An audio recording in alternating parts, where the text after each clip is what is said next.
Greetings, fellow captains, and welcome back to another episode of World of Warships with the Hive Hound. And today, on how to master your ship, we are taking a look at someone else's gameplay. Our good buddy Captain Knievel watched the series, was a little bit inspired, and he decided to take out the Edinburgh and see what he could do. So we are gonna watch back his replay and see that it's not just me. And as you can see by our videos that we put up recently, the Spartans video, which I forgot I left the end of the previous match in, and well, he cracked me up with that intro, and there, a win, it's done. But yeah, so it's all about playing consistently. Cap sent me 2 Edinburgh gameplays because in the current meta, these ships, they're the most underrated ships in the game. Okay, I like to say they're the best cruisers in the game. I might be slightly biased being British, but I don't think so. I just really enjoy these ships, and they're definitely underrated because all you see is HE spammers. Now, I get it, HE spammers are easier to play. The Wichita, for example, I freaking hate that ship. So these are definitely harder to play, but they are so much more rewarding than taking out, an easy ship and sitting back hiding behind islands, which I think I've made clear on numerous occasions I'm not a particularly large fan of.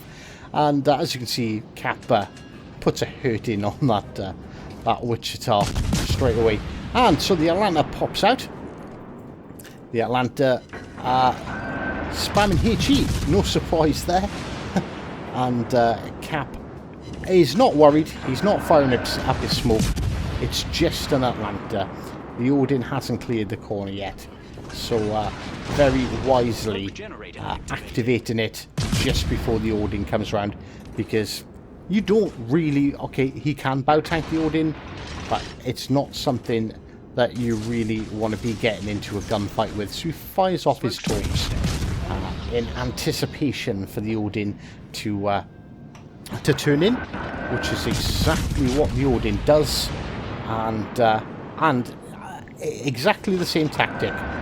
Goes to an island, so he's got an escape route, smoke screen up, and just constantly keeping those guns firing. We pointed out that bow tanking battleships are quite difficult to score consistent damage on, and you can see that he's scoring consistent damage, just nothing big. 500,000 per salvo.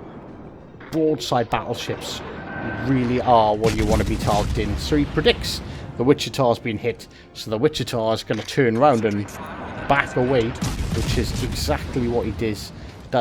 He just angled a bit more. I think maybe the Odin is stopping him doing a straight up retreat, and Captain Knievel is just going to continue to make them suffer.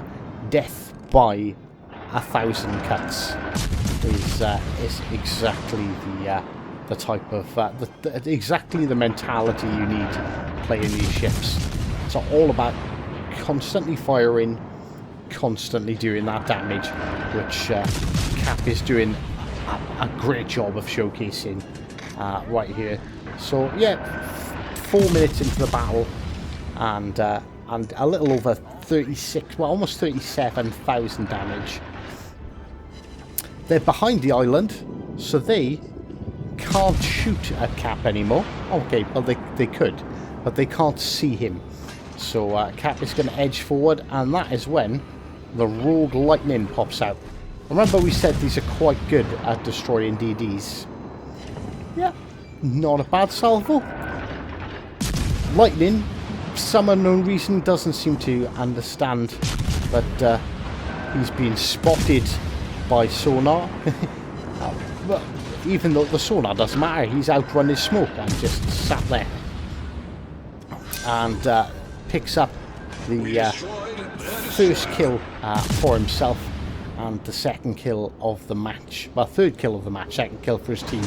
A rogue Fiji pops out and takes a shot. He's now hidden behind an island, and Cap turns a bit too much to deflect anything from the Fiji. He could bow tank the Fiji, but 2 citadels in a salvo, and any light cruiser you do not want to be coming up against a British light cruiser with you're in a British, American, German, it doesn't matter, you're gonna die. And there we go, Cap showing off that absolutely ridiculous British light cruiser heel. Now he's in a bit of a tricky situation here. He's got the Atlanta, the Wichita and the Odin all tucked in behind that island next to him, and the Iowa that's sat back right where he spawned at B. He is in range of them, but Cap has gone unspotted, and he's gonna basically, I think his aim here is to secure the Cap at A to extend that 200, I say 200, 180 points lead that they already have. The Iowa is moving. Cap is looking for torps.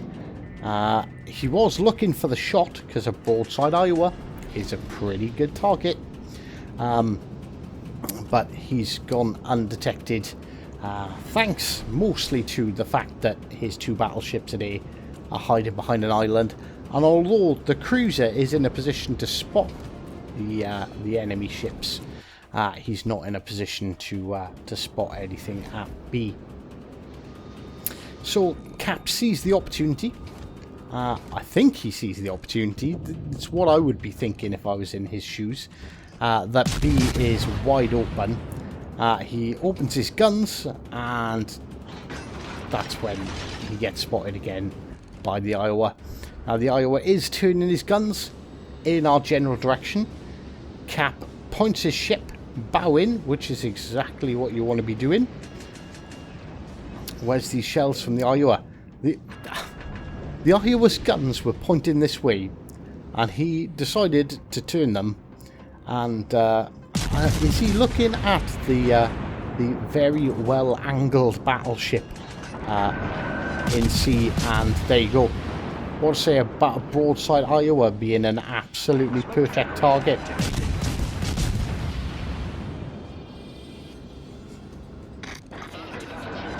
Let's have a look. Oh wait, that was only a 5,000 damage salvo. Not his best salvo yet. But yeah, there we go. Yeah, that's a little bit better, Cap. And there we go, absolutely punishing the Iowa. And he did get hit by HE, so that Wichita is still hanging about around the corner of the bottom of the island. But someone is now taking the Cap. That'll be the... that'll have to be... It can't be anything else. It'll have to be the Atlanta, which has now been spotted. And unfortunately, lost another cruiser. But Cap is swinging his ship round to get all his guns firing, because if that Atlanta maintains its course, he's going to be sitting there completely broadside. And we all know what happens to a broadside light cruiser when it's confronted by a British light cruiser. Unfortunately, only the rear guns could hit him with the first salvo. The Atlanta very smartly tries to angle, but yeah, it's a British cruiser. It's not going to save you. And Cap actually got some assistance from his team to snag that kill, and puts him up to 140,000 damage. And the Iowa that he was giving a bit of a beating to earlier has also been taken out by the friendly team. So, although this game looks like, you know, a bit of a washout, and normally on washouts like this, you know, everyone's fairly even on damage. There's there doesn't usually, it's not usually any real standout scores going on. But as you can see, Captain Knievel is already on 144,000 damage, and there's still 2 ships left. Let's see exactly. Yeah, so yeah, he's firing with the mountain symbol, and he's getting just a couple of his shells. We're getting over the top of the mountain, but damage is damage. It doesn't matter if it's 500 or 10,000. Damage is always damage. So it's just this Odin and this Wichita left. Cap is looking for torpedo shots, but I don't think we're going to get the opportunity to fight. Well, at least not yet. He is going to come. I'm thinking Cap's thinking what I would be thinking in this situation, and that is, yeah, just come around the back. They're distracted. They're looking at a broadside battleship. You're going to get a salvo or 2 away before they... Okay, yeah, they're going to know you're there, but before they can really react to your presence. So he fires off a set of torpedoes. Broadside Wichita, let's see if he can find the Citadel. Yeah, no, see, the Citadel on the Wichita doesn't exist. Oh, there we go, Cap. So, as Spartan pointed out, the Citadel on the Wichita is further back. Cap aiming slightly more forward and not being able to hit it. And there. Kill number 3, but he does take a nasty bit of damage back from the Wichita. But it's alright. British light cruiser. It's got the heel. Gets a torp hit on the Odin. The Odin has now turned to pay attention, but it's just going to be all a bit too late as Cap turns bow in, because he knows bow in. The Odin can't penetrate him. Alright, he took one in the side, but that's it. Game over, and a great win from Cap. So, I hope you liked this installment, and, well, until next time, take care.